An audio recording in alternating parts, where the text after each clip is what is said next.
Welcome to Business Uncomplicated, the podcast where we simplify the complex, cut through the noise, and bring practical hands-on advice from others in the trenches. Today, we're talking with Reena Bhatia about a deceptively simple framework that cuts through the chaos of customer success. Reena's career has been shaped by structured thinking. She studied system dynamics in both her undergrad and MBA programs, which she says set her on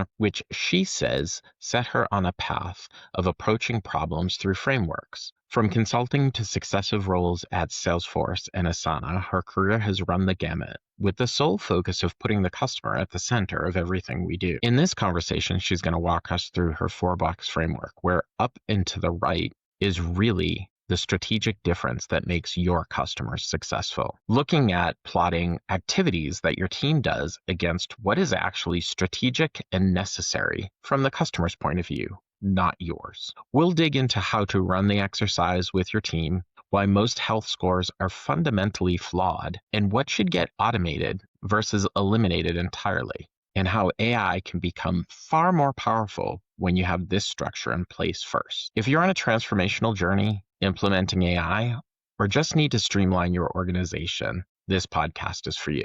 4 boxes, 1 question. What actually matters to your customer? Let's go. 1, 2, 3, 4.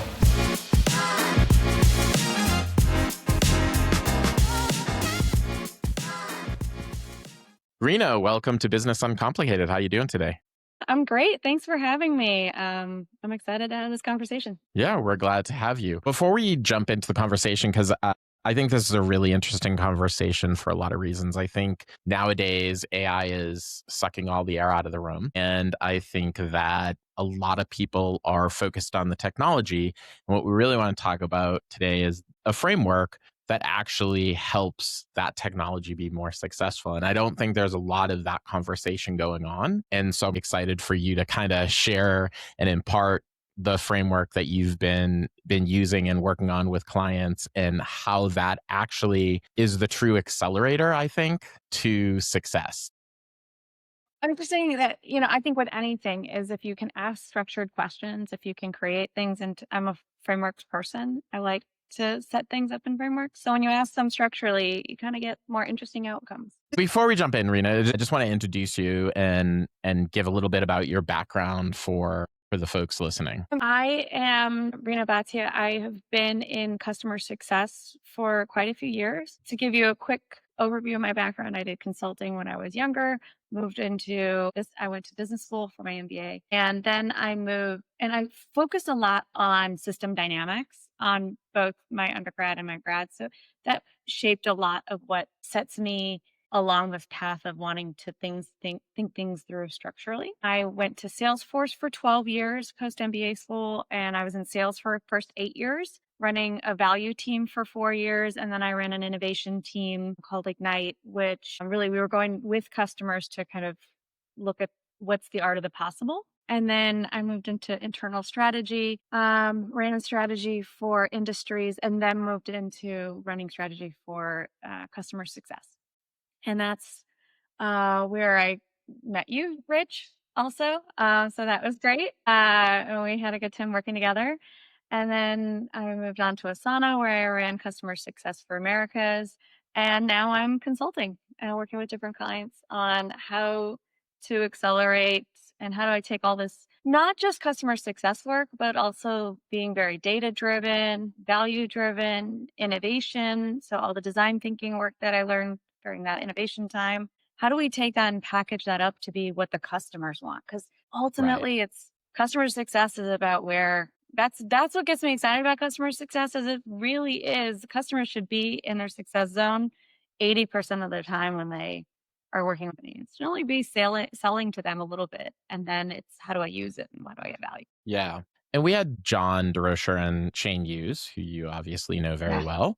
Oh, great. From our previous lives. And we were talking about customer success. And the funny thing is this conversation came up with another client I was talking with. And, when the sales ends, and you were in sales, so you know this, is that's like 10% of the customer journey. The real journey begins when that deal is signed and we go into that success motion and ultimately the renewals motion and all that good stuff. So it is interesting when people declare victory on the time the contract signed. You're like, guys, we've got such a journey We're just here and getting it's started.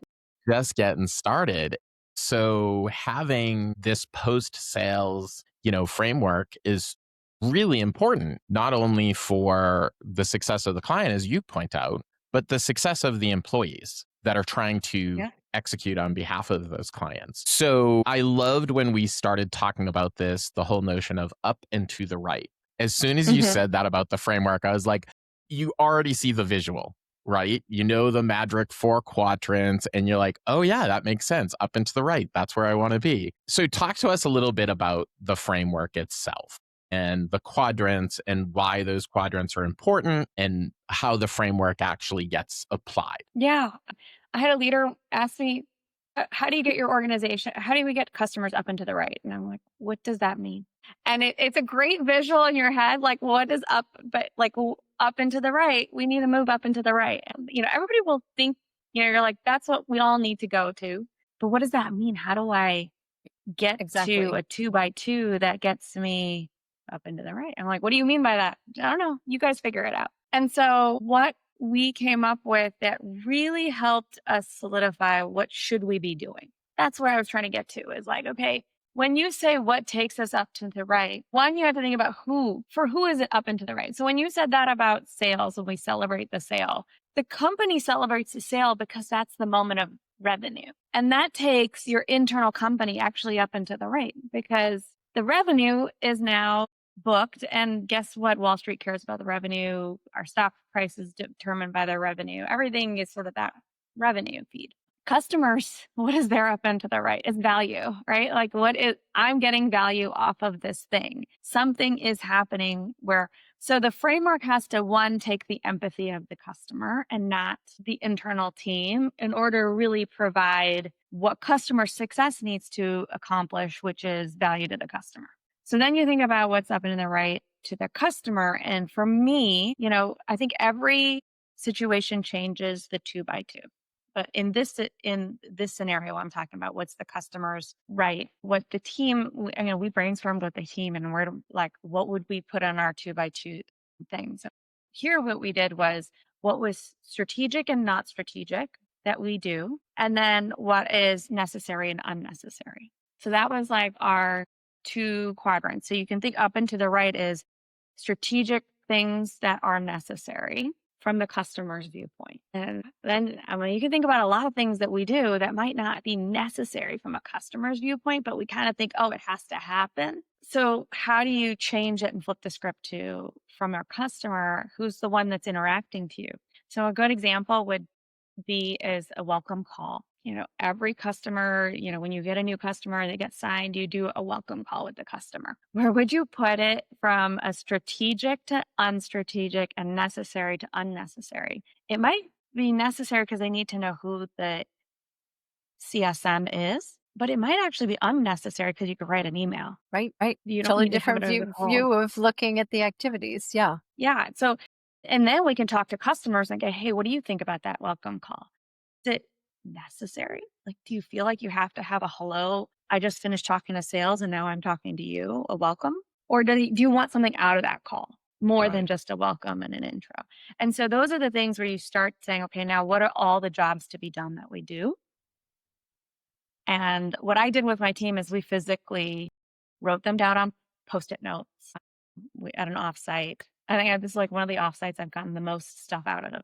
Is every job to be done, everything that we do. We surveyed everyone. We looked at all the calls. So think about Zoom calls and all this stuff. We looked at all the calls that we took as an organization. We looked at the data. We looked at logs, like people are logging their activities, and we wrote down majority of the jobs to be done. And we wrote them out on paper and Post-it notes, and we had people do round robins on what against these 2x2s. Right.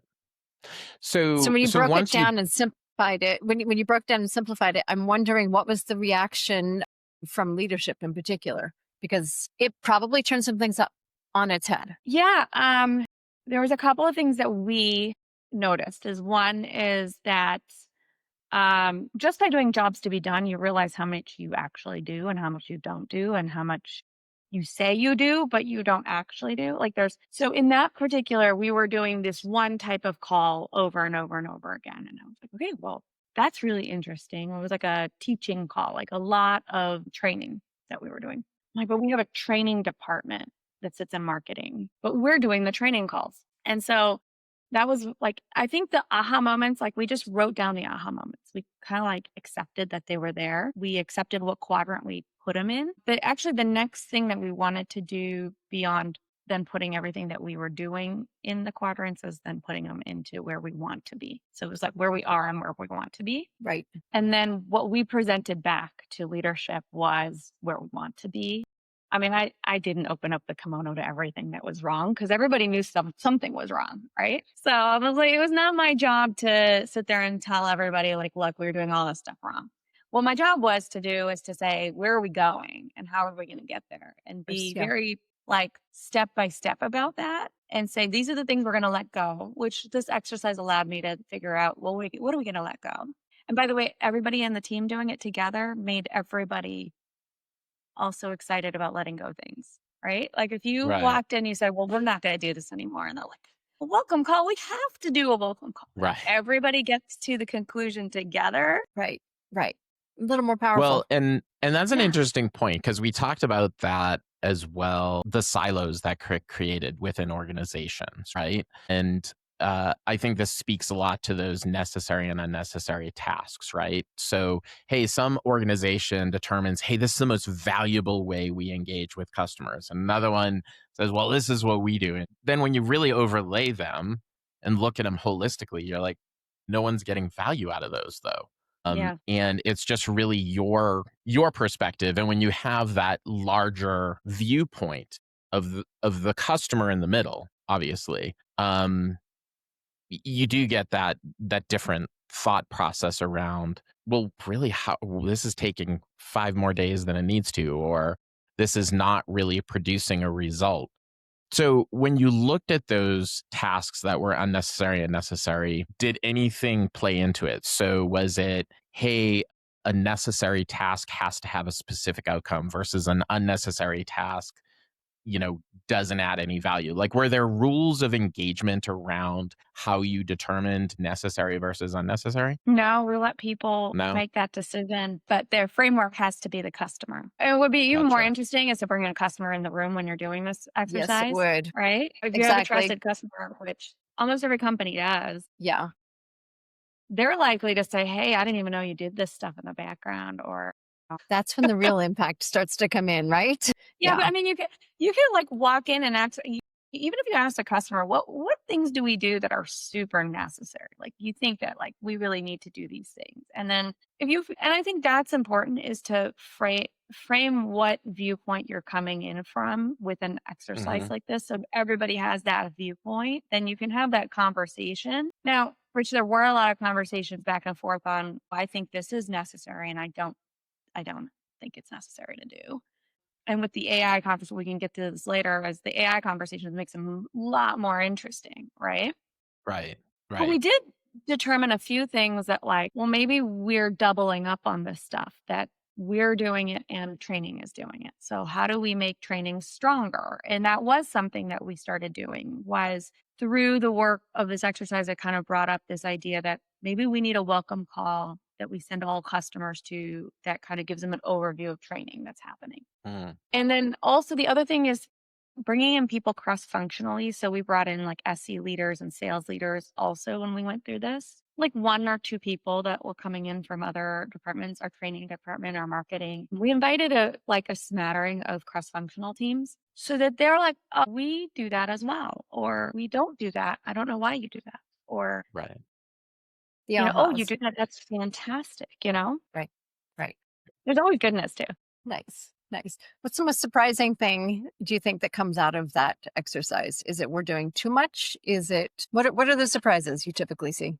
Is there a pattern? The more surprising is, it's not surprising because it's almost the same pattern, but it ends up being like the up and to the right stuff is hard to get to. and you're almost never doing it because it's so hard. So if you think about it from a customer's viewpoint, what's strategic? So what's not strategic and necessary might be, hey, I need somebody to make sure that all my open tickets are paid attention to. Well, that's not very strategic, Right. but it's necessary It's for a necessary, though. customer to ensure that they're like, CS tickets are like any open tickets they have with support are taken care of. Um, but the stuff that are strategic and necessary is like a business case. Hard. How many times has the North Star for customer success been value? And how many times do we actually get to the value case with a Right. customer? And so those are the things that create a lot, like, if you can let go of other things, if you can figure out, it also takes skill set sometimes and a skill set Yep. shift to Yep. do that up into the right stuff. That was the other thing that we realized is our organization didn't necessarily have the full skill set to do the 4 or 5 things we were thinking up into the right. So architecture was another one, right? Really talking to Mhm. our customers about integrations and architecture and how do they really truly do that work. Well, we realized we don't have as many technical folks in our Right. customer success organization to be able to do that work. But then that puts you along a path to start correcting the things that you need to correct to get to strategic and necessary from a customer's viewpoint. Yeah. And then Yeah. you also have to let go of some stuff.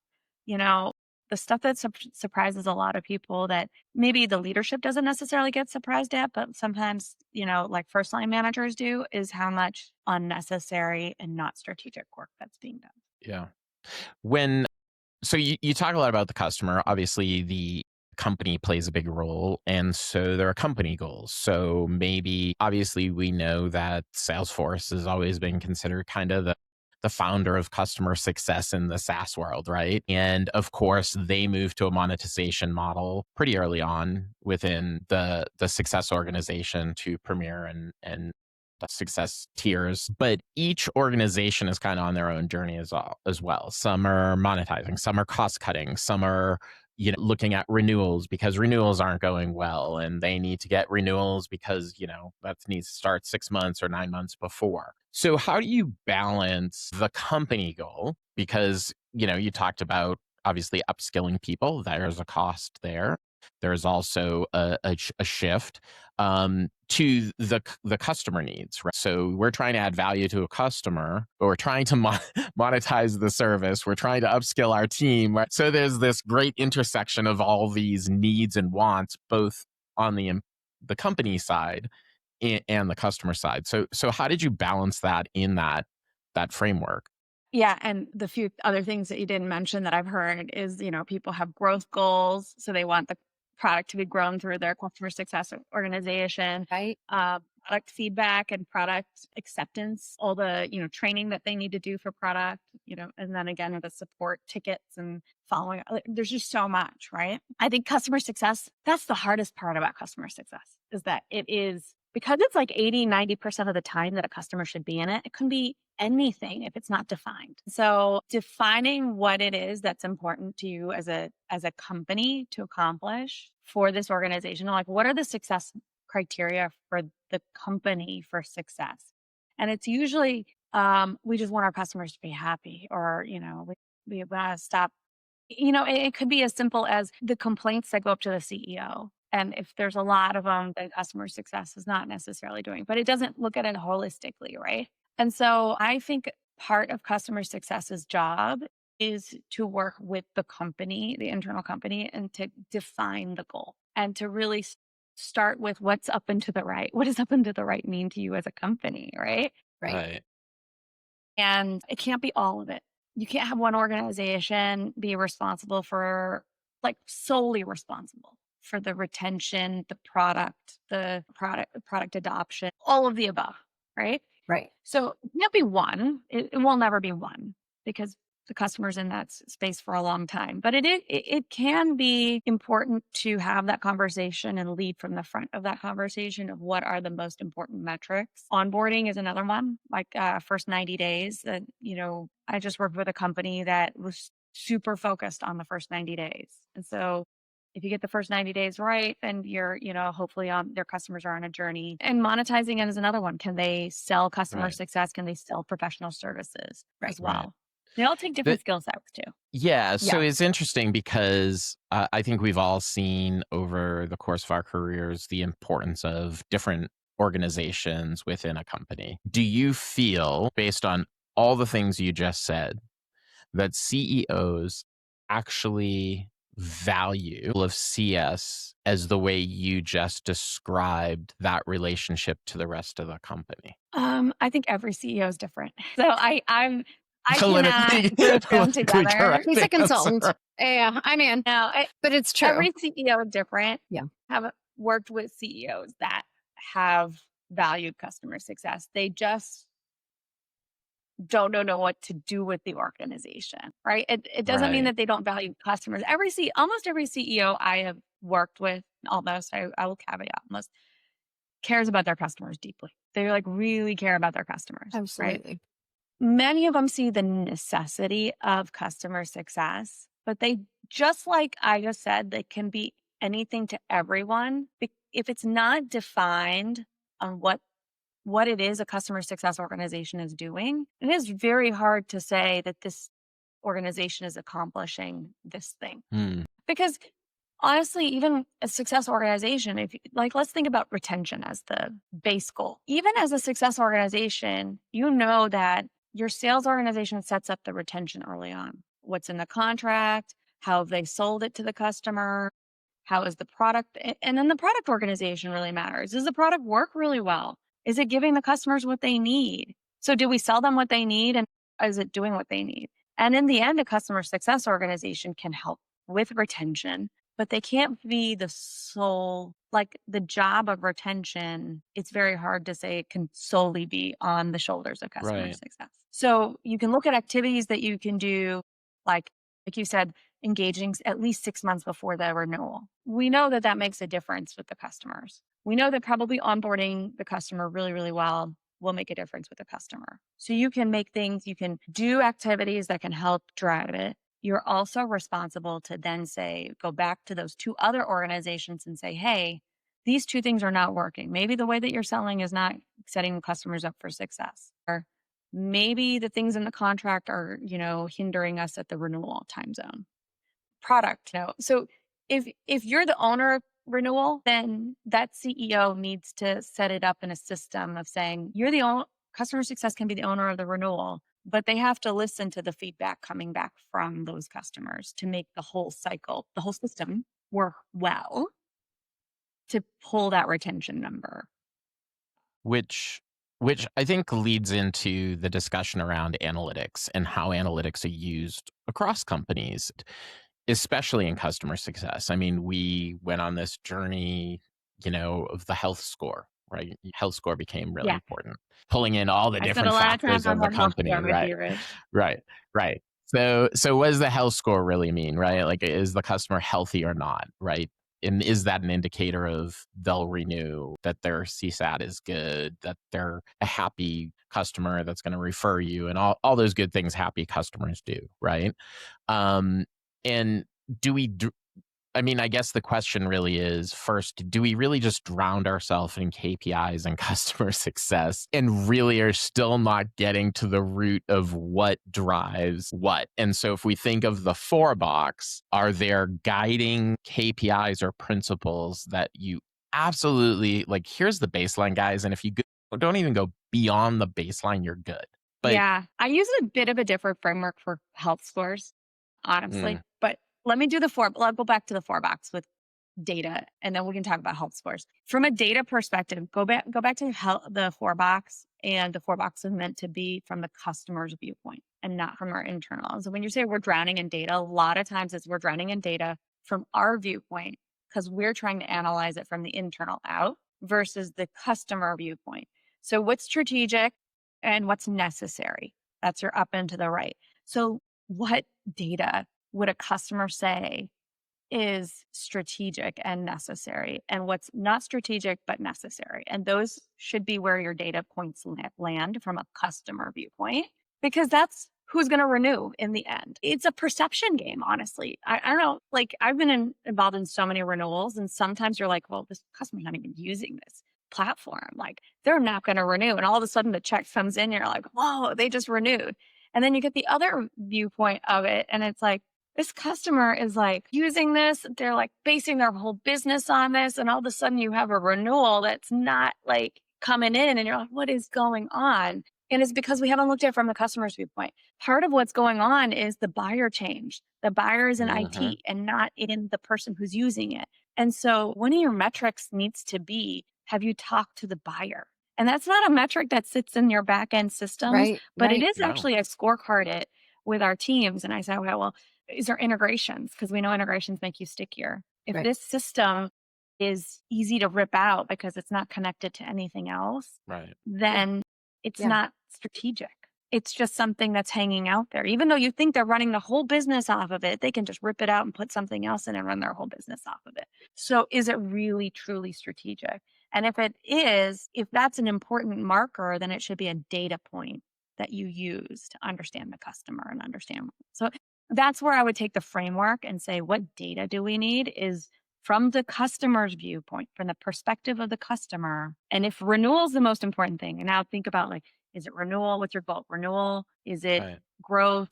Is it selling post sale? Then put on what's your data points that are necessary and strategic. That makes a lot of And sense. then, Love that. yeah. And Yeah. then from I love health that because score then that starts to get perspective, really predictive too. If you've got the data, then you can start to see, okay, where's the pattern? What's going to happen next? yeah. And then you build your health score. So you That build makes your sense. health score off of what you think is predictive of the customer Hmm. at in the goal that you want. So I think there's a health score for the goal that you need or for the stage, life cycle stage that the customer's in. There's not just one health score. And this is the Right. misnomer of health score. I've done it 3 times now, right? Or like helping design health scores. And I really don't think there's one health score. Everybody's looking for one, and then they put 60 Right. data points into one thing. And then all of a sudden you're like, this customer's unhealthy. Okay, but unhealthy based on what?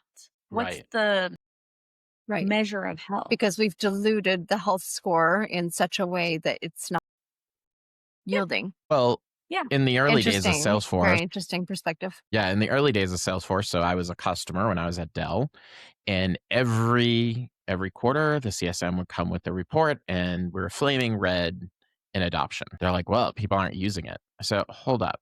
We have 30,000 licenses. I said we have like 10,000 sales users. I said, so if we're hitting that number, we're healthy.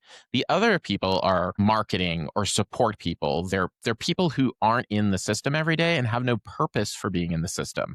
So although your system is telling you I'm unhealthy, what I'm telling you is if you're hitting this mark, we're healthy. But back then they didn't have any sense of, well, this is a unicorn in our grand scheme of things. So when we talk about customer segmentation and how enterprise uses it versus middle market versus small business, to your point, that is another factor that changes health. Yeah. Start doing cohort analysis, right? You size of company, industry, start looking at your health score from a cohort. Now you're talking, Rich, what you're talking about is the customer viewpoint, and you're talking about it personalized to you. Because you've told Right. them now what you care about. What is your up and to the right? Like you could do this exercise with your customer, honestly. You just said, Right. what's strategic and necessary that you think I should be doing? Like that's your welcome call right there. Because you start that relationship that way, and all of a sudden you start personalizing it. And once you start personalizing it, I'm sorry, do not send them a health score that's generic, right? You Right. know, you don't go backwards and give them all the generic things. You start getting to a point of like, what's Rich's health look like? Like, what is healthy to Rich? And then how Yeah. can you take that and that's your business case now. So you're starting to form this value conversation that's personalized, that's with your customer because you've come up with a strategic framework that worked for them. Yeah. Yeah. And you've identified their value prop. Like if it's value, great. Every day, all day, every day. Yeah. And then you're starting to get to like having a value conversation, more value, more personalized. You're taking the data and personalizing it. You're saying, Rich cares about this cohort of people within his company.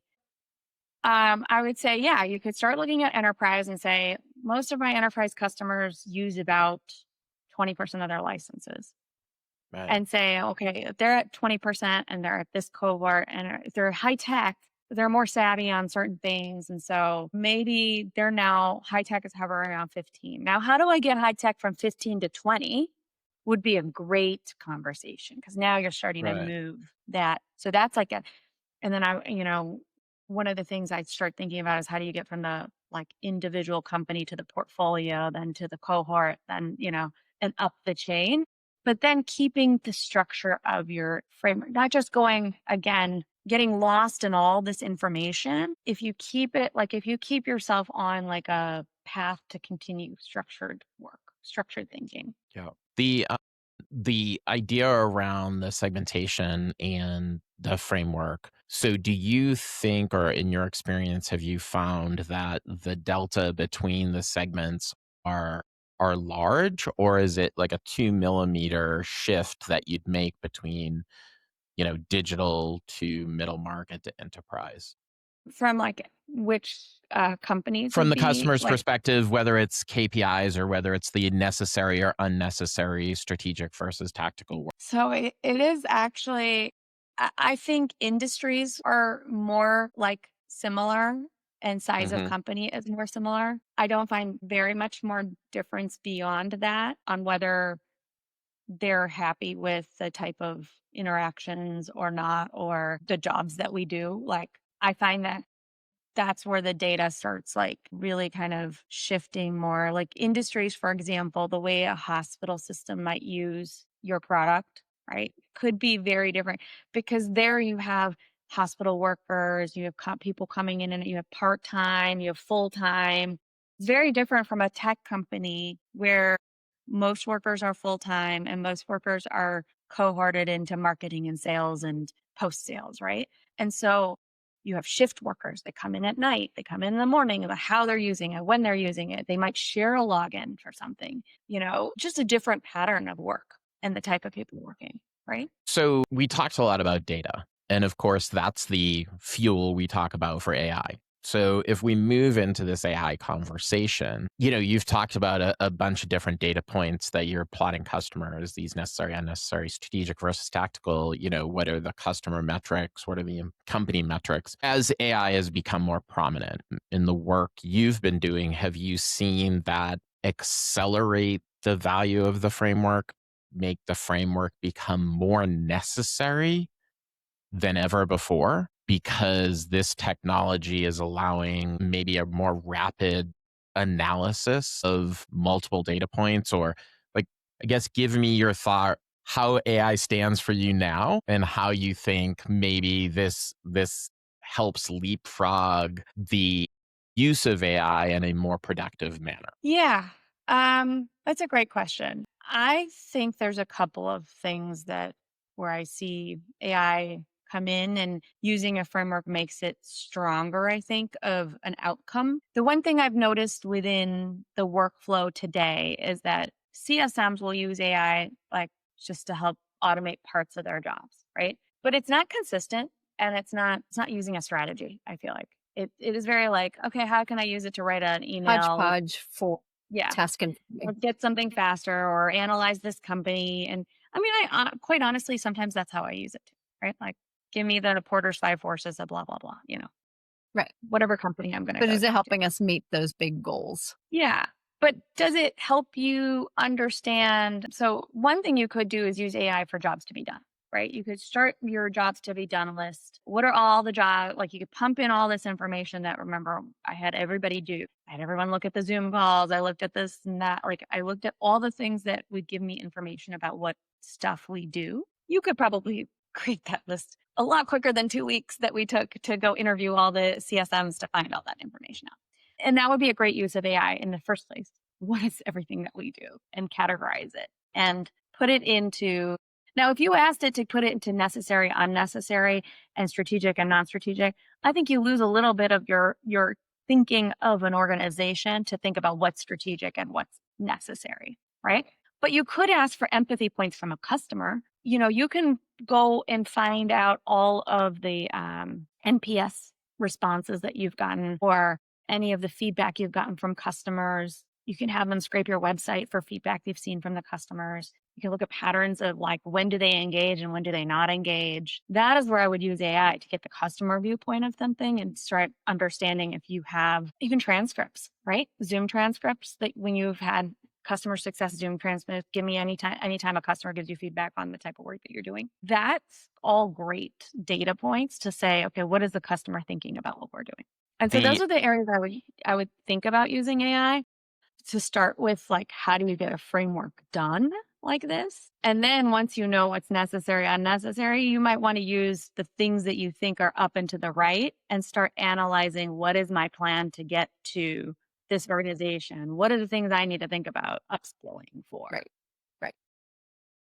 So, yeah. Well, and I love the things that are less important, still necessary.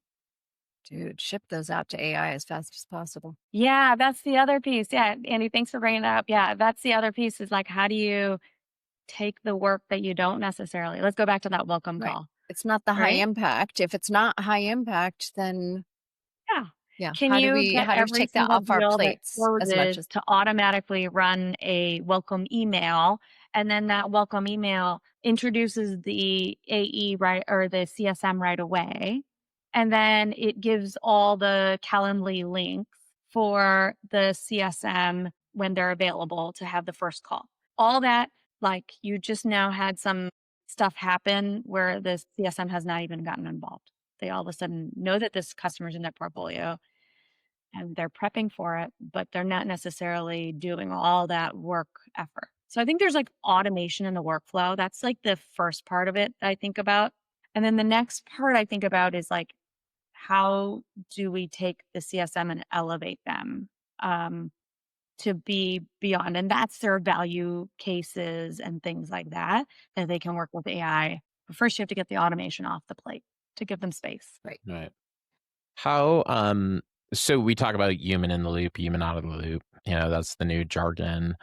We traditionally in the CSM model, digital or the lower tiered customers have always struggled. Companies have struggled to support them. Those customers have struggled to get the engagement that often they sometimes think they need. Of course, it's a dollars and cents thing. How many customers per CSM? We all know the math. As we move into AI, do you believe that companies will make the decision that digital is totally supported by an AI bot, AI interface? And do you think that's going to be a mistake long term for renewals and kind of growth of those customers because it's a cheaper way to service those customers? And I don't want to say they don't value the customers because that's not true. It's just a It's just a numbers higher game. volume. Yeah, right. So, um, if you think about it from the customer's viewpoint, I'm going to flip it again. Always there, right? And if you get everything answered ahead of time, then what do you get off of talking to somebody, right? And what you might get off of talking to somebody is some information to make your business go better, some information that maybe a competitor also, like people in your cohort, not competitor, but like in your industry are also doing. So something to make you and your job and your company better. And if I didn't have to deal with all the other, like, honestly, somebody telling me this is your score, this is your health score, Rich. And you're like, no, it's not, because I That's know my not, business better than yeah, you do. right. If you can just get your health score automatically, and you can, how can you then take that human interaction to the next level to give you a lot of value? So I Right. don't think, so I mean, that was a long answer to no, I don't think that people will come to the conclusion that there shouldn't be any customer success. I think the customer success definition will just be moving to the point of, where can you give value to that customer, and how can I reduce the hops to ask for that value, right? If I need an architect to come help me, give me your best, and I actually just dealt with a customer success organization for something I was doing. And I kept asking them, hey, who else is doing this better than us? Like, can you give me your expert on, partners? Because I was trying to pull together a partner portal. And the thing that I really wanted is somebody who's seen it at 4 different other places that can have a conversation with me credibly, that can say, hey, they put it in here, here, and here, and these are the 3 or 4 things they're thinking about. These are some metrics that I would think about, that I've talked to so and so about. That's super valuable. Like, then Yeah. I'm like, we're hooked in, we're having a great time. The If presentations of success scores is really right. tough unless they're having a great conversation around what am I seeing and what should I be doing differently. So if let me challenge you with this. If you were leading a success organization again and you had your framework dialed in and you had your up into the right exactly how you wanted it, then would you say you would leverage your CSMs across your customer base, regardless of segmentation, to engage in those discussions? Yeah, I would try. And this is what we were trying to do. Like, I mean, it takes time to move an organization that way, Totally. right? But when you recognize it, you start having internal calls with your CSMs to have cohort conversations. Hey, what are you seeing? Where are you going? I engaged my first line managers to start when they have team calls, pull out the best stories. Customer stories really matter. So we like focused in on the customer stories. We looked at the customer stories, other customer stories showing value. Are we finding something interesting? We would highlight one per week and we would say, hey, this thing is really interesting so that's all the CSMs can see the great customer story that we worked across. And we did a lot of cross-functional stories too. So we emphasize like if they worked with the SE and the professional services and so, let's put a story together that was cross-functional. So yes, I think the training, I mean, I didn't have a training budget, so I couldn't take them and send them to, I asked the CEO for training money, didn't get any training money. But instead, what we did was we started just moving people along the conversation to be more value driven and to be able to give that back to customers. It's not easy though. Yeah. Change is not that easy. It's not easy. And all the other stuff, like you have to have empathy for the CSM. All the other stuff has to happen. If they don't write that welcome email and there's no automated system to write that welcome email, they still have to read it. They still have to put it out there. They still have to send it to their customers. Yeah. It's true. It's true.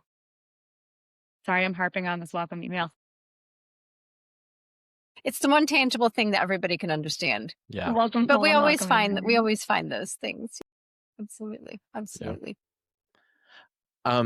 So let's talk about operationalizing the framework. So I would assume that when you talk about building this framework and you said, oh, we sat in the room and it was, whiteboards and sticky notes, and maybe in the world of AI, you get it done a week sooner or whatever. But to your point, there's still a lot of conversation, right? Important conversations, strategic conversations that need to take place.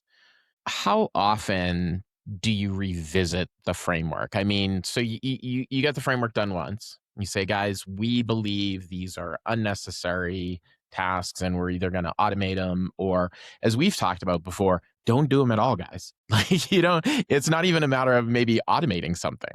It's a matter of not doing it at all because it's literally that unnecessary. And then you said to the up and to the right are those, like, you got to move the ship away from the iceberg, right? That's going to take time. So how often is this become, hey, I set my yearly goals based on the framework, and then I'm going to revisit that the next year. And so I'm going to go through this exercise again? Or is there a lighter weight version that keeps on informing the repetitions, right? We always say, do the reps, right? We stole it from Yeah. Mel Robbins, right? Mel Robbins always like, you got to do the reps, you got to do the reps. So what are the reps you do after that initial And it's a great framework? Initial assessment. so many of us have been to like great offsites and you come off the you're like, now what? Right. So I was like, this is a perfect question. Especially this time of year. What we did from there is we took all the things. Now remember, we went to all the what do we do and then where do we want to go?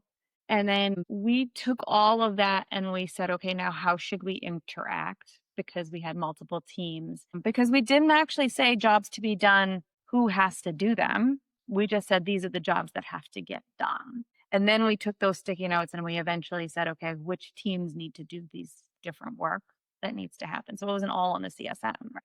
Like the training stuff would sit with the training team. So one, I took a picture of everything. I put it in a deck and it was like my one deck to explain to others who were not in the room what had happened. Where would the mindset shift happen? And that was also a reminder to the team of, hey, we've shifted our mindset.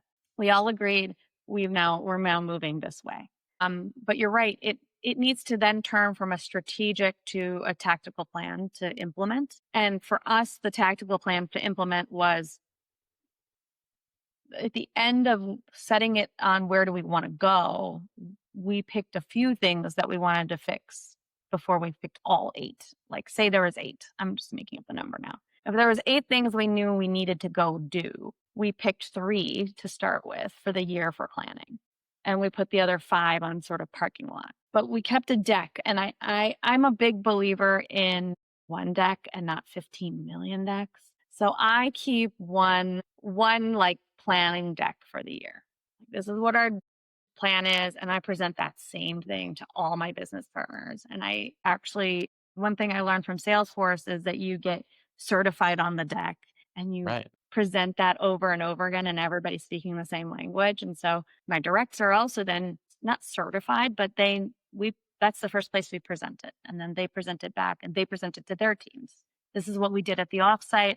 These are the things that we learned. This is the direction we're going. And so when you do that over and over again, yes, you adjust it a little bit. You get feedback from your business partners. What about this thing? What about that thing? I don't think you should let go of this thing. You bring it back to sort of like that central planning body, and you work with your ops team and your strategy team to really implement it into your technology, into your planning, into SKO for the year. It really should be the plan that keeps moving forward and Right. be sort of a living thing. And then, yes, you can revisit it the next year's offsite or 6-month in offsite. Or you can say, hey, we accomplished these 3 or 4 things. What about the other 5? Are they still relevant? Because Right. relevancy really matters too. Where you are in the year, what product has been released from your, sometimes it's like now there's a new AI part of your product and you need to Right. change the way you're talking to your customer. Right. But it's still the same framework of how do we evaluate it? And I Yeah. love it from the customer point of view. I also love it stays the same. And it's like, you better pick the right song that you want to sing over and over again, right? Yeah. Yeah. I mean, and it should be able to be changed, but the idea that you're not wiping a deck and starting a new deck and wiping a Right. deck and starting a new deck, but everybody's rowing in the boat together and Exactly. they're It's very consistency clear, management. Well, I Yeah. always say we get sick of saying the message before people get sick of hearing it. Right. Yeah. So to your point is, hey, this is what I'm going to say. I'm going to say it. I'm going to say it. I'm going to say it. And then eventually you're like, is it getting through to anybody? Do I need to say it differently? But the reality is you don't. Because the No. second you shift that just a little bit, people are like, wait, I'm confused. I thought we were Right. going left and now are you going right now? And you're like, I deviated from the message. And I don't think people realize how important that is. Yeah, and it's clarity too. It's like every time you present it, you are more like confident and Right. like I often put it Yes. into a calendar then and like what's the calendar? How are you going to get trained? What's the training on these things? Yeah. What's the process? And as you get an FAQ that comes in, you add an FAQ to the back Builds it end. in. Yeah. And so Absolutely. you build like a good 8-slide deck and you just pitch the heck out of it. And then from a leadership perspective, your CCO, your CEO, they realize what you are trying to do and how you're trying to change. Now, some people might say, hey, you're not doing enough. You should do all 8, or you should do this or that. Right. But at least you're getting that feedback rather than, yeah, that was good. Right. Well, I always love that. They're like, hey, you should do more. Okay, can I have more staff? No. Can I have more Yeah. budget? No, but you should do more.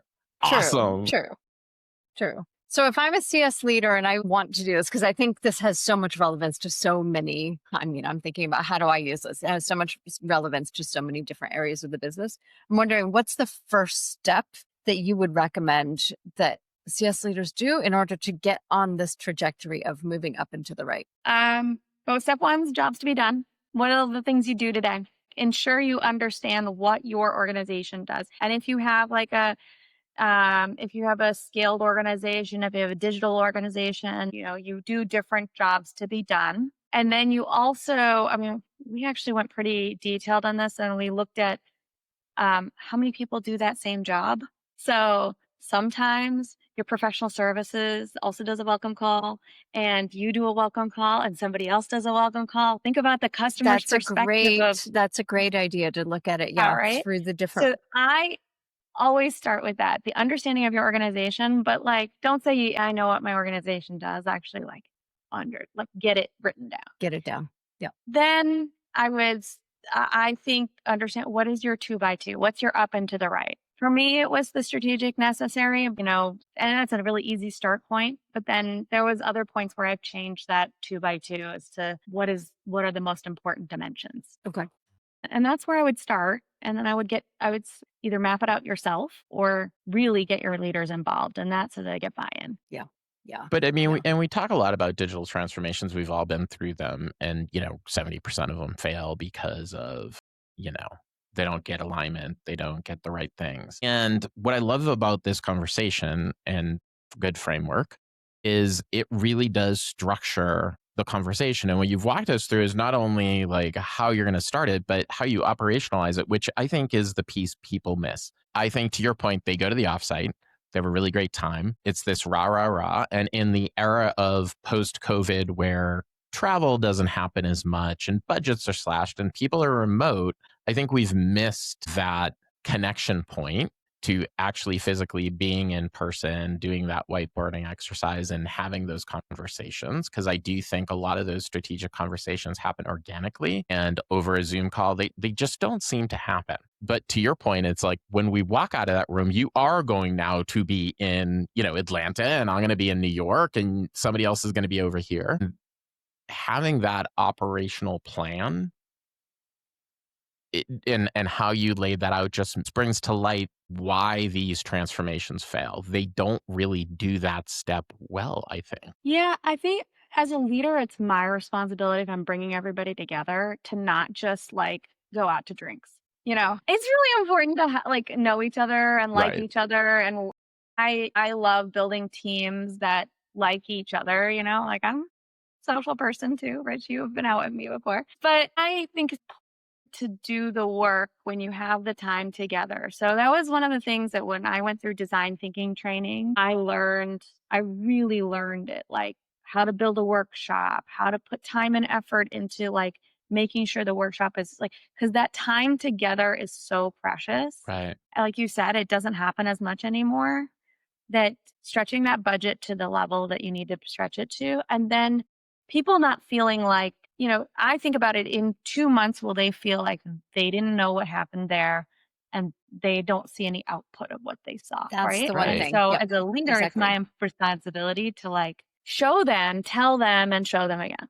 Like, Yeah. you Yep. or you tell them And what then they're keep doing. the same You know, you jump. We have the same metric and the same cadence. Like, here's what we're doing. Yeah. And remember when we talked about this, remember when and having some healthy dialogue, healthy tension, and building that healthy tension. And then coming back to, remember we said it was about the customer. Right. Right. Love it. Love Okay. it. Excellent. So we usually do some rapid fire questions to end up. So what do you think the biggest hype around AI is? Use it for everything and it'll solve all your problems. What do you think the reality is going to be? I think when you're structured, you can get a lot more things done. And I think if you use it right, you can get to like be a superstar. I think you can use it to be a superstar, and we'll see more superstars, and then that bar will be raised as to what a superstar is. What resources out there do you find most valuable right now in your research, whether it's a podcast, a book, or what have you found recently that has just kind of either ignited passion in you or has given you this is like a really good resource that people should know? I don't think I have the cornerstone on that one. I listen to a lot of podcasts in a lot of different, both in like personal realm, Yeah, in business realms. I listen to Acquired. I listen to Diary of the CEO right I love now. him. I Yeah, listen to, some fun long form interviews with people. And again, going back to that empathy piece, if you flip it on its head, you have to understand people right, and you have to understand where they're coming from and where the world is at right now. And so, listening to tech podcasts, you understand how different people talk. You'll get an understanding of, a person coming from a tech executive versus someone who's coming from like retail executive. right. Sorry, that was not rapid. The question's rapid. this has been a rapid hour because it's been Yes. really good. And there's so many places I think where this fits in. So thank you Right. so much for all of your Yeah. time. Yeah, we really appreciate it. This was Super really, interesting. really interesting. And I hope people listen and take it in the spirit of, there's a more efficient way to drive change. And I think we've seen it so many times where people just make it harder than it has to be. Yeah. I think change for change's sake is not fun or interesting. I Right. think structured change, when you look back and all of a sudden you're like, you didn't realize you changed, but you moved and Right. you grew, And you can see is just a lot impact. more fun, a Yeah, lot less painful. totally. Absolutely. Well, Love thank it. you so much for your time. We appreciate it. And we will talk soon. Thank you. This was a lot of fun. Thanks for inviting me. Absolutely. Talk to you soon. 1,